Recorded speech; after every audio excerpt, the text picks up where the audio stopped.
জয় মা। মায়ের বাৎসরিক পুজোর কিছু অংশের দ্বিতীয় আরেকটি ভিডিও নিয়ে চলে আসলাম। দেখুন মা তখন তার শৃঙ্গারে, আর মায়ের ভক্তরা মাকে কি সুন্দর শৃঙ্গার করছে। অপূর্ব সুন্দর মায়ের শৃঙ্গার, মায়ের এত সুন্দর শাড়ি পরানো। তো তারপরের দিনের মানে আগের ভিডিওতে তো আমি আগের জিনিসগুলো দেখিয়েছি, এইবার দেখাবো পুরো মায়ের বাৎসরিক পুজোর ভিডিও। তবে কুমারী পুজো টুজো দিয়ে পরে আরেকটা ভিডিওতে আপনাদের সাথে শেয়ার করব। তো সেদিন এটা হচ্ছে বাৎসরিক পুজোর দিন সকালবেলার ভিডিও। সেদিন সকালবেলাতে প্রথমে উনুনকে পুজো দিয়ে, ব্রহ্মাদেবকে পুজো দিয়ে মায়ের পুজো শুরু হয়। ভক্তদের জন্য যে প্রসাদটা রান্না করা হয় সেটাই আগে উনুনে পুজো দিয়ে নিয়ে তারপরে শুরু করা হয়। তো দেখতে থাকুন।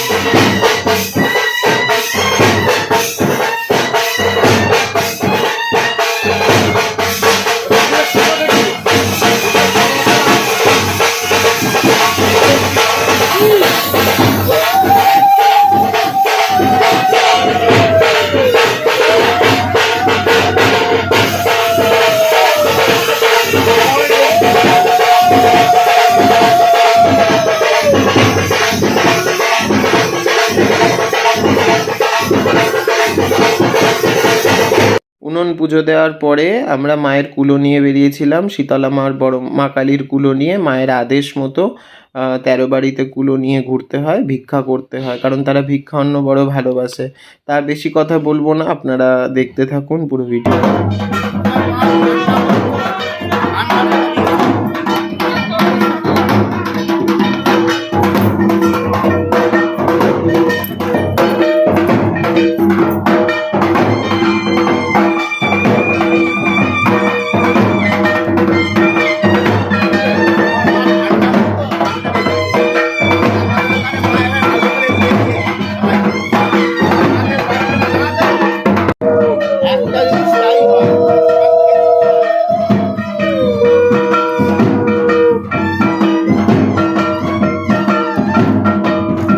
তো দেখছেন আমরা মায়ের কুলো নিয়ে সকল ভক্তদের বাড়িতে যাই, ভক্তদের যেন রোগ ব্যাধি আপদ বিপদ বালাই সকল কিছু মা দূর করে দেয়, সেই উদ্দেশ্যেই আমরা যাই, ভিক্ষা মেগে নিয়ে আসি। আর মায়ের কুলো গেলে ভক্তরা জল তেল সকল কিছু, সিঁদুর সিধে সকল কিছুই নিয়ে আসে, সেগুলো কুলোর পরে দেয়।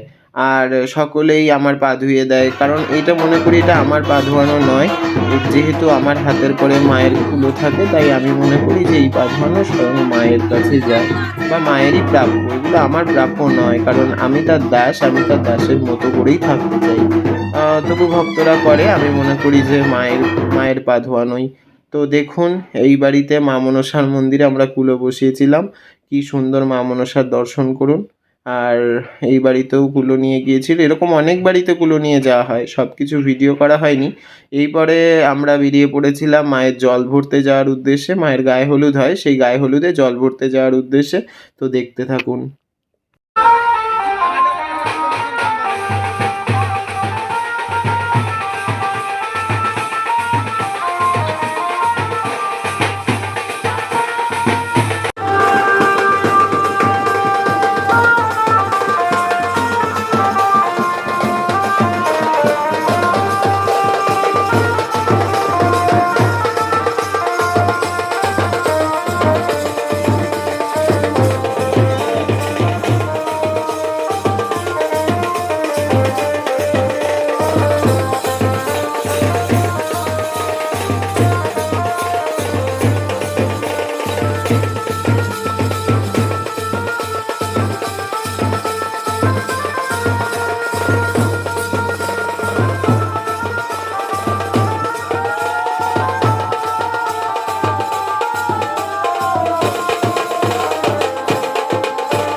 তো এদিকে আমাদের মা পদ্মাবতী মায়ের পুজো শুরু হয়ে গিয়েছিল, আর দেখুন পুজোর সমস্ত কিছু আয়োজন করে দিয়ে তারপরে আমরা জল ভরতে গিয়েছিলাম।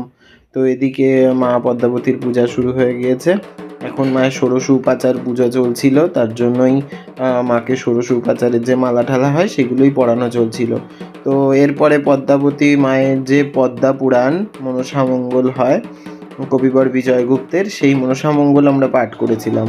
সেই মনসামঙ্গলটা আপনারা দর্শন করুন, শ্রবণ করুন, কেমন লাগবে অবশ্যই আমাকে কমেন্ট করে জানাবেন। এই মায়ের পূজাটা নিয়ে আমি সারা বছর খুব আগ্রহতে থাকি, সারা বছর খুব আনন্দে থাকি। এই মায়ের পূজাটা আসলে সকল ভক্তরা একত্রিত হয়, এত সুন্দর আনন্দ হয় কি বলবো। সকল ভক্তদের সমাগমে মায়ের পূজাটাও যেন আরও সুন্দর হয়ে ওঠে।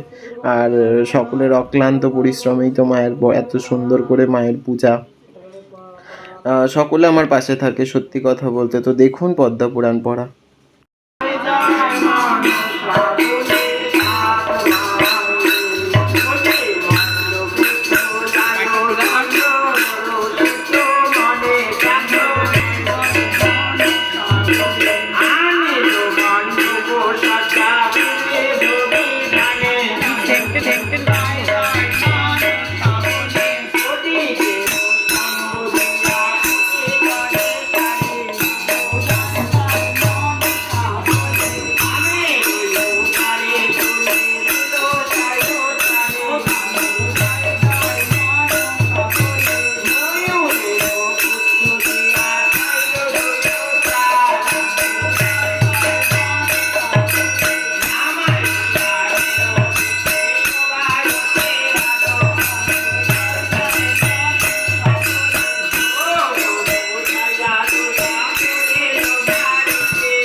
দেখুন মনসামঙ্গল পড়া চলছে। মনসামঙ্গল পড়তে পড়তে অনেকটা দেরি হয়ে গিয়েছিল, তবে মাঝে মধ্যে এরকম একটু দেরি হওয়াও ভালো। কত জন্মের কৃপার জন্যই মা হয়তো বৈষ্ণবদের গৃহে নিয়ে এসেছে। অনেকও ভাগ্যেরও ফলে বৈষ্ণব আসিয়া মেলে। আর সত্যি কথা বলতে দাদাদের একবার বলাতে যে এসেছে, মায়ের নাম গান করেছে, এতে আমি খুব খুশি। আর এই গানটা আমার বড় পছন্দের গান।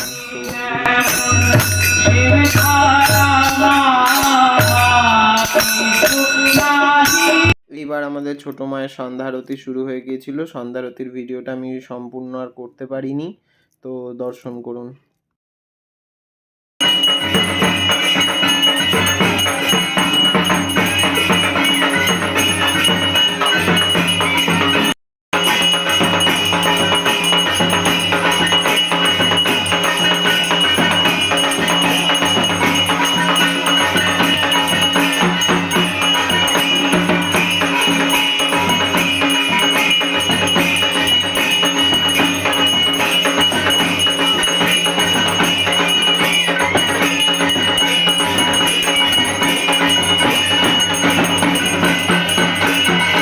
তো আপনাদের সাথে মায়ের বাৎসরিক পুজোর কিছু অংশ দর্শন করালাম। আরও অনেক অংশ আছে, সেগুলো আমি পরবর্তীকালে ভিডিওতে নিয়ে আসবো। তো ততক্ষণ অবধি ভালো থাকবেন, সুস্থ থাকবেন। জয় মা।